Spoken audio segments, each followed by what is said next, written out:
The debit card was declined at checkout. I'd just handed over a basket of groceries, coffee, eggs, my daughter's favorite yogurt, nothing extravagant. The young cashier smiled awkwardly as I fumbled for my phone, telling myself it was just a glitch, a hiccup. I logged into our joint account while she rescanned my kale. The balance? $26.34.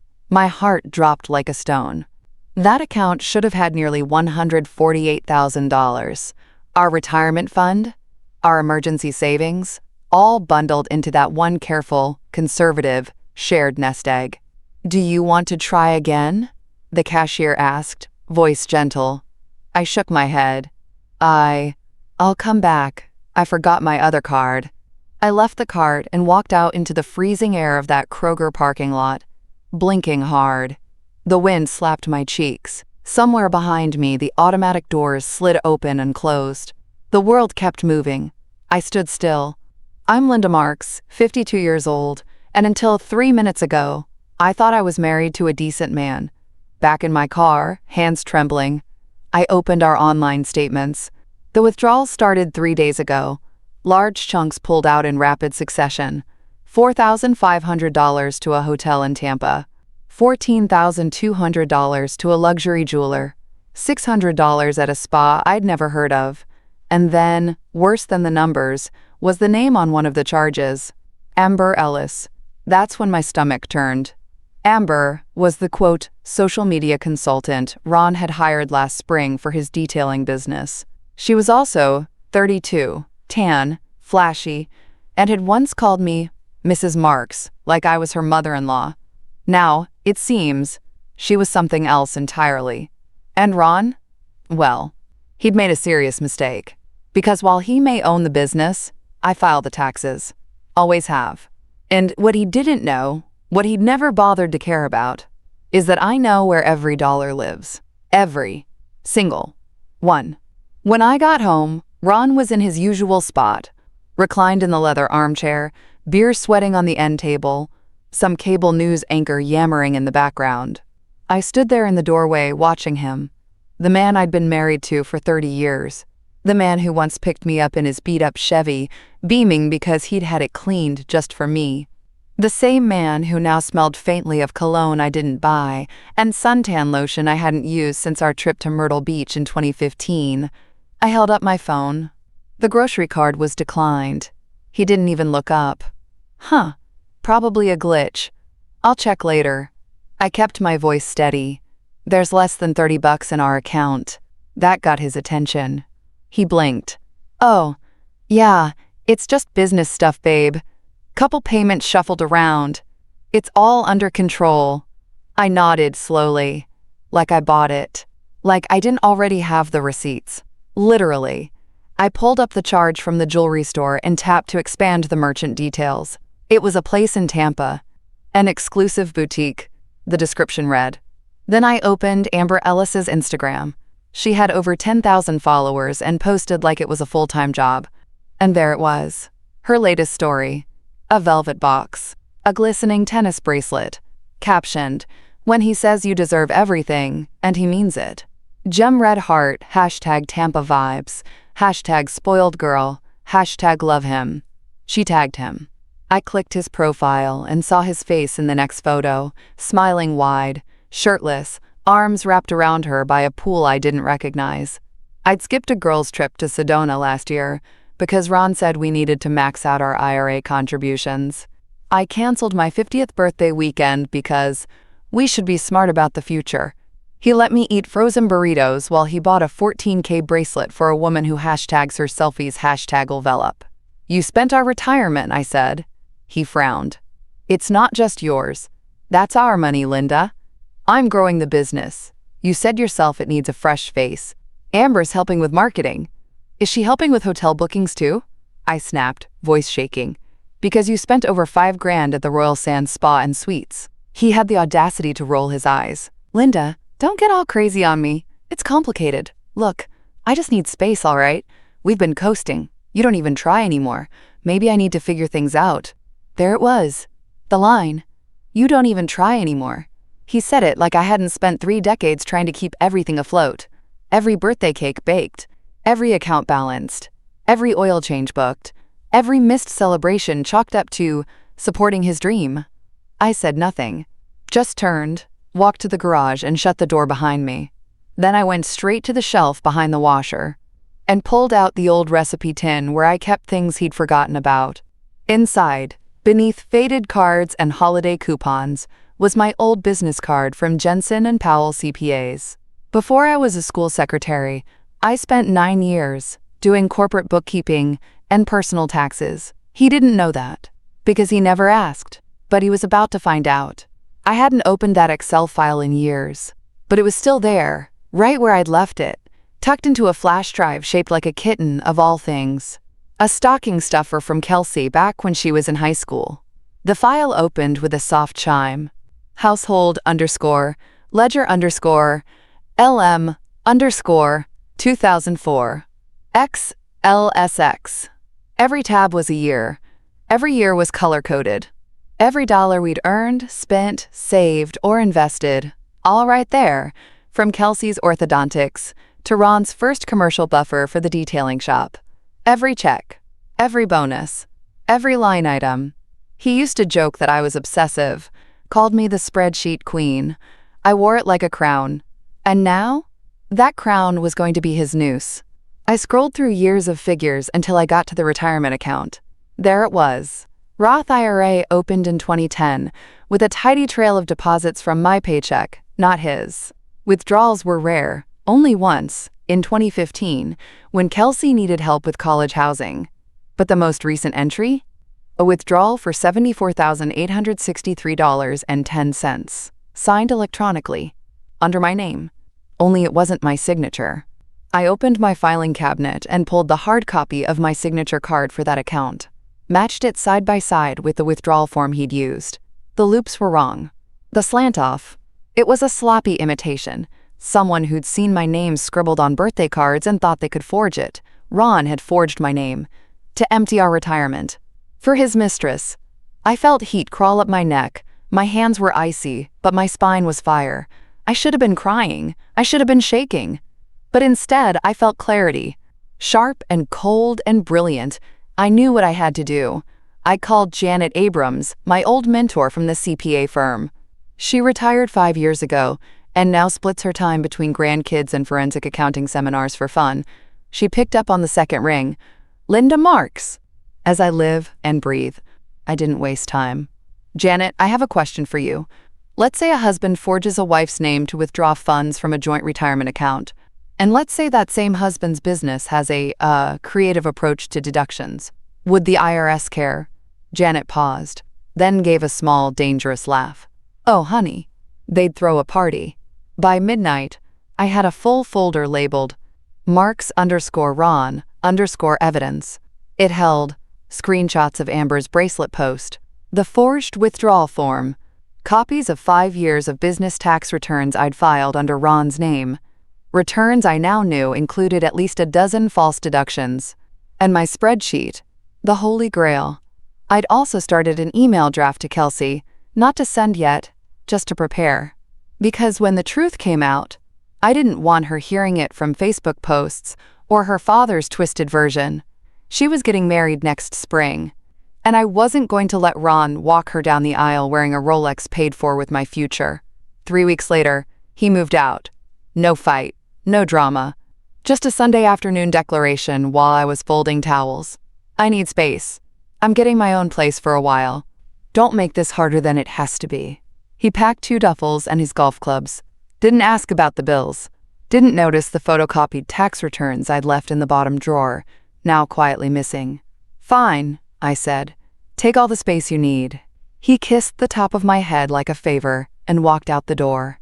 By Tuesday, Amber had posted a photo of them on the beach, her lips pressed to his temple, her new tennis bracelet catching the Florida sun.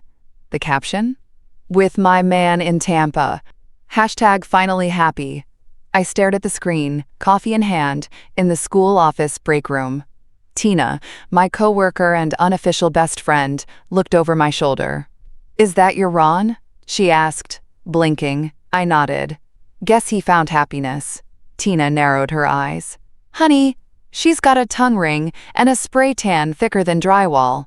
He's gonna catch something that can't be filed under deductible. I burst out laughing. An actual laugh. One I hadn't felt in weeks, maybe months.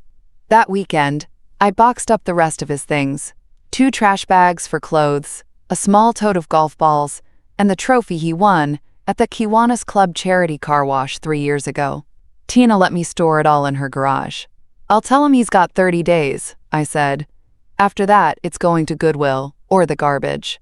But the real package, the one that mattered, was sitting in the safe at my house. A manila envelope. Inside it, a copy of the forged withdrawal, screenshots of Amber's social media, my spreadsheets, and, most importantly, a letter addressed to Agent Brooks at the IRS, whom Janet had graciously introduced me to over lunch at Applebee's. Agent Brooks had a calm, cold smile and eyes that didn't miss a thing. "These are very complete," she'd said, flipping through the file. "He signed these?" I nodded. "Every year. Without ever asking what was in them." She smiled. "He's not the first, but I promise you, he'll remember it the longest." The only thing left was timing. Because there was one moment, one place, where Ron always liked to feel like the king of the castle. Our daughter's engagement party. And I had a plan to ruin his little throne. Kelsey's engagement party was held at the Stone Hollow, a sweet little venue just outside town with string lights and mason jar centerpieces, her style to a T. She'd been glowing all week, fluttering around final details like a hummingbird in heels. And me? I played my part. Supportive, smiling mom. The steady one. Even with everything I knew. Even with the manila envelope zipped into my handbag. Ron showed up exactly on time. Of course he did. That man is allergic to arriving 5 minutes early unless there's a golf cart waiting. He strolled in wearing linen pants and a blue button-down that made his spray tan look even more orange. Amber was glued to his arm, wobbling slightly in heels too high and a dress too short. Kelsey's jaw twitched when she saw her. "I thought he said he was coming alone." "He lies," I said, sipping my ginger ale. "But you already knew that." Amber waved at me like we were sorority sisters. I gave her a smile so tight it could have cracked glass. Ron made his rounds, shaking hands like a local politician. You'd think he owned the venue the way he puffed up. My stomach flipped as I watched him lean in close to Kelsey's future father-in-law, probably talking shop and pretending he wasn't 2 audits away from a federal problem. When dessert was served, I stood, tapped a spoon to my glass. The room quieted. "Hi, everyone. I won't take long," I said, heart hammering but voice calm. "I just wanted to say a few words about family, about honesty, about responsibility." Ron tilted his head like he smelled smoke. I reached into my purse and pulled out the manila envelope, walked the few feet to where he sat, front and center, and laid it in his lap. "This is for you," I said, smiling. Then turned to Kelsey. "And this," I added, "is for you." I handed her a second envelope. This one lighter, thinner, just a single letter inside, sealed with her name written in my handwriting. "Maybe read that now, sweetheart." She looked confused, but she opened it. I watched her eyes scan the page, watched her mouth part as she reached the second paragraph. She gasped, soft, but loud enough. Ron's voice cut in. "What the hell is this?" He was holding the documents now, page after page. I saw it, the moment, when he recognized the IRS letterhead. His face drained. "What did you do?" he hissed. Kelsey stood, trembling. "You stole from Mom?" Her fiancé looked at her, then at Ron. "Stole?" I didn't say a word. I didn't need to. Ron stood too fast. The envelope slipped from his hands, papers fanning out on the floor like dirty laundry, because that's exactly what they were. I calmly reached down and picked up the top page, held it between 2 fingers. "For anyone wondering," I said, voice steady, "this is a signed withdrawal for our retirement account." Except I didn't sign it. The room had gone pin-drop silent. "And this," I added, holding up another page, "is a list of fraudulent deductions Ron submitted for his business. Deductions he's been falsely claiming for years. Ones I filed, unknowingly. Ones the IRS is now investigating." Ron lunged forward. You don't know what you're talking about. Oh, I do, I said, cutting him off. I filed those taxes, remember? Every year, while you were too busy playing boss. Amber was frozen, her eyes darting between us, lips slightly parted. I looked her dead in the eye. Better book a return flight, sweetheart. Because Tampa's not going to pay for itself when the IRS freezes his accounts. Ron left the party without dessert. Amber trailed after him in those sky-high heels, nearly twisting her ankle on the gravel path. I stood at the edge of the venue's patio, watching his car taillights vanish into the night, a strange stillness settling over me. For the first time in 30 years, I wasn't the one cleaning up his mess. I went back inside and found Kelsey in the corner, sitting with her fiancé, eyes red but fierce. She looked up at me as I approached and held my gaze. "Did you know for how long?" she asked softly. I took a breath. I had suspicions a few months ago, but I confirmed everything 3 weeks back. "I wanted you to know the truth before he could twist it." She nodded slowly. "I always knew he wasn't perfect. But this? He lied to both of us," I said. "To all of us." Her fiancé put an arm around her. "The wedding plans are changing," he said firmly. "We're moving the date, and we're cutting the guest list. He's not welcome." "You sure?" I asked. "I want someone at the altar who knows what love actually looks like," Kelsey replied, voice shaking. "Not someone who thinks a Rolex is an apology." Tina texted me the next morning. "Heard from my cousin at the courthouse. Ron's business is under review. IRS freeze pending. You are my hero." The audit started within a week. Agent Brooks called me personally. "We've opened an investigation into his financials. The forgery, combined with the fraudulent deductions, makes this a priority case. We'll be pursuing both civil and possible criminal charges." I thanked her, then opened a bottle of champagne that had been collecting dust on top of the fridge. The best part?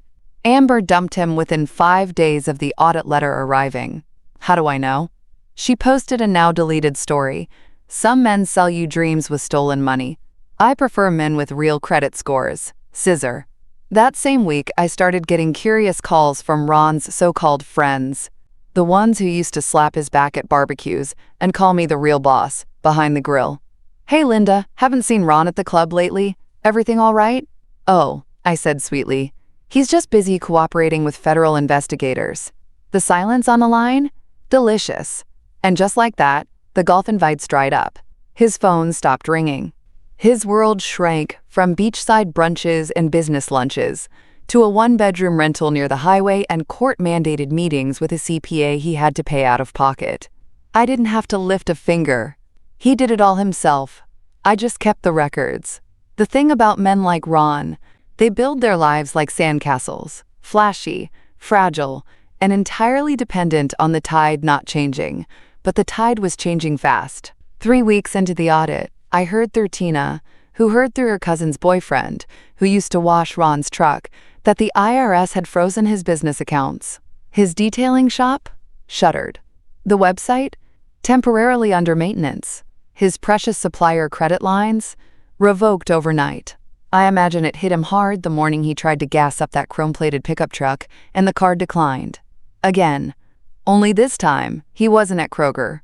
He was at Sunoco, in front of his buddies. And Ron, who once bragged that real men never budget, suddenly couldn't afford windshield wipers. Amber blocked him on everything. Clean. Surgical. He showed up at her apartment a few days later, according to a not-so-subtle Facebook post from her roommate. "When your ex's sugar daddy goes sour and starts knocking at the door like a tax-evading ghost. Girl, BYE. By then, the golf club had temporarily suspended his membership. I'm guessing the unpaid dues and reputational concerns had something to do with it. Even his buddies, the ones who used to slap his back at every barbecue, went radio silent. One unfollowed him on Instagram. Another ghosted his group chat. No one wants to catch secondhand subpoenas. Meanwhile, I was thriving. I moved the rest of his things from Tina's garage to the curb. I even labeled the boxes in Sharpie. Marks. Broken toys, in case he decided to swing by. Spoiler, he didn't. Kelsey and I grew closer than we'd been in years. She called every night to check in. Told me about dress alterations and honeymoon plans. We'd cry sometimes, but mostly we'd laugh. especially when I told her what Amber posted next. She said he couldn't even Venmo her for gas money. I read aloud. Kelsey snorted. Is that what rock bottom looks like? Declined by Venmo? I smiled. I believe that's the technical term. The funny thing? Ron never really understood how fragile his empire was. He thought cash flow meant control. But I knew where every receipt was buried, and I had the filing cabinets and the forensic accountant to prove it. The first check arrived on a Tuesday. Ordinary envelope. No fanfare. Just a clean white return address label from the IRS, and the slightly weighty feel of vindication. Inside? A refund. $8,742. Amended returns from the last 3 years. Corrected now that I'd untangled Ron's fake deductions. Business meals with Amber, and a $3,200 claim for client development that turned out to be a weekend cruise to Key West. Agent Brooks had sent a note clipped to the top of the packet. Thanks again for your thorough documentation. You made our job easy. It wasn't just one check. 2 more followed, smaller but steady, enough to build a tidy little travel fund. And for once, it wasn't going into some rainy day, just in case Ron makes another bad decision account. No, this one had my name only on it. So I booked a flight. Athens. One way. I'd always wanted to see the Acropolis, sip ouzo by the sea, watch the sunset over white rooftops and blue domes. I used to mention it during dinner, back when Ron would scroll his phone and grunt noncommittally. Greece is expensive, he'd say.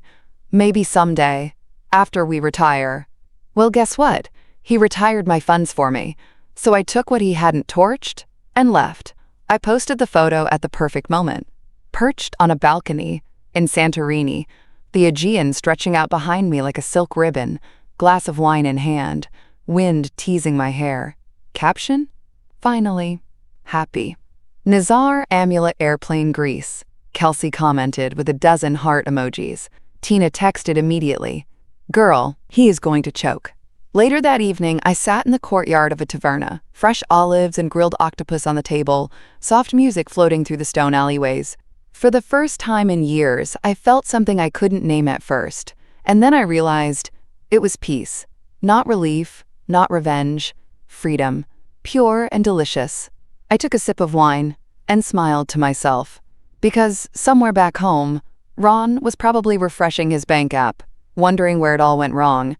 And I already knew the answer. He underestimated the woman who filed his taxes. I was lying in bed, half asleep from too much wine and laughter, after a night out with a group of American tourists I'd met on a walking tour. We'd danced in the square like teenagers. For a few hours, I forgot everything. Forgot Ron, the audit, even my real age, until my phone buzzed. Ron, 2:13 a.m. Linda, I messed up. I need help. Please call me. I stared at it for a full minute. Then I saw the second message. Ron, 2:16 a.m. I didn't think you'd go this far. Can we talk? It doesn't have to end like this. Like what? Like you forging my name and draining our retirement? Like you playing house with a woman who spells business with a Z and thinks Sephora points are an investment strategy? Oh, honey. I clicked into the message, typed back, new number, who dis? Blocked, deleted, tossed my phone onto the nightstand and fell asleep smiling. 2 days later, Tina emailed me a screenshot from the local paper's online legal section. Ron Marks, owner of Marks Mobile Detailing, is under federal review for alleged tax violations. Business remains closed pending investigation. Below it, someone had commented anonymously, "Yikes, didn't his wife used to do his bookkeeping? Bet she saw this coming." Oh, honey, she didn't just see it coming. She drew the map. Back in the States, I heard Ron had moved back in with his older brother. No Amber, no club, no company car. Just him and a borrowed couch in a split-level ranch with a leaky roof. Kelsey told me he'd reached out again, tried to make peace. Just checking in, he'd said. Wanted to know if your mom's okay. Kelsey replied with a simple, "She's in Greece, Dad. You should try it. A lot of gods there. Might be your best bet." When I got back home from Greece, 3 weeks tanner, 10 pounds lighter, and carrying nothing but hand luggage and peace, Tina was waiting for me at the gate with a coffee and a grin. "You look smug," she said, eyeing me over her sunglasses. I feel smug, I replied, dragging my little suitcase behind me like a trophy. It's a shame you can't pack karma in a bottle. I would have brought souvenirs. Back at my house, the house I'd kept in my name all these years, I sorted through a small mountain of mail, most of it junk. A couple official-looking letters from the IRS, addressed to me and marked CC Legal Counsel for Ronald Marks. Tina peeked at one. He's still breathing? Technically, I said, tossing the unopened letters into my lockbox with a key only I had. There was also a pale blue envelope tucked between catalogs, handwritten. From Ron. I knew that handwriting anywhere. All caps, always slightly slanted. I held it for a moment. Not out of nostalgia, but because I wanted to see if my hand would shake. It didn't. I opened it, careful not to tear anything. Inside, a single lined page in dark ink. Linda, I know I don't deserve it, but I'm sorry, I messed everything up. Amber's gone. The shop is done. They're threatening jail. I need help. I need you. You always knew how to fix things. Please, just call me. Ron. I folded it carefully and tucked it right back into the envelope, then walked it straight to the shredder. He didn't want me. He wanted the woman who handled his paperwork and cleaned up his life. And that woman? She'd just watched the sun rise over the Aegean while sipping espresso on a terrace, wearing a linen dress she didn't have to justify. She wasn't coming back to fix him. She was too busy living without him. That night, I sat on the back porch with a glass of red and my favorite old sweater. The air smelled like fall, leaves and chimney smoke and just a hint of new beginnings. I lit a candle, opened my journal, wrote one line, "You never go back to the cage after you've tasted the sky." And then I poured another glass. Kelsey called me on a Tuesday evening, her voice bright and steady. "Okay, don't get mad," she said, "but we moved the wedding." "Moved it where?" I asked, kicking off my shoes and curling into the couch. "To the botanical gardens," she said. "Just immediate family. My kind of family." I knew what that meant. "Your father's not invited?" she exhaled. "He asked to be. Sent me this long text about wanting to be there, how he regrets missing things. Said he's still my dad." I said. And I told him, showing up for a wedding doesn't undo disappearing from a marriage. I smiled. "You're your mother's daughter," she laughed softly. "We kept it small. You'll be walking me down the aisle, by the way." That made me stop. "Oh? You held my hand through scraped knees, bad breakups, and my existential crisis over being a Virgo. Why shouldn't it be you?" I didn't cry. Not right then. But something in my chest cracked open and filled with sunlight. "I'd be honored," I said quietly. The wedding was simple, elegant. No drama. Just white roses, candlelight, and joy. Real joy. The kind that doesn't need to prove itself with hashtags or showy centerpieces. Tina came as my +1 and cried through half the ceremony. I wore a navy blue dress I'd bought in Santorini, paired with a gold bracelet, one I picked out for myself. When it came time to walk down that aisle, Kelsey took my arm. Her fingers squeezed mine, and I knew, without looking, that she was proud. Of me. Of us. After the vows, someone snapped a photo. Just the two of us, backlit by soft string lights, cheeks flushed from laughter. I posted it later that night, with the caption, "Some things you rebuild stronger. Like trust, like daughters, like yourself." Back home, I lit a fire, poured a glass of wine, and wrote one final check to my attorney. Full settlement finalized. The divorce decree had come in earlier that day, sandwiched between grocery flyers and a coupon for windshield replacement. I laughed at the irony. Ron had lost everything, trying to feel young again. And I had just begun.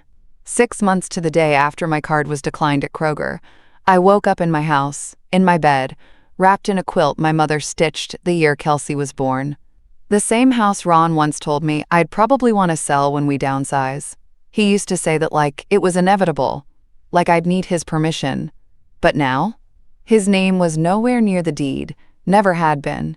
My grandmother left it to me and I'd kept it in my name, just in case. Funny how people roll their eyes at cautious women, until we turn out to be right. The house had gotten a refresh since he left. New paint in the hallway, refinished cabinets. A lemon tree I planted in the backyard just because I liked the smell. The whole place breathed differently now, like it finally had space to exhale. I made coffee. The good kind. The stuff I used to hide in the back of the freezer because Ron thought store brand was just as good. It's not. I took my mug onto the porch and sat on the swing, watching the morning light stretch across the yard. My yard. It smelled like cut grass and freedom.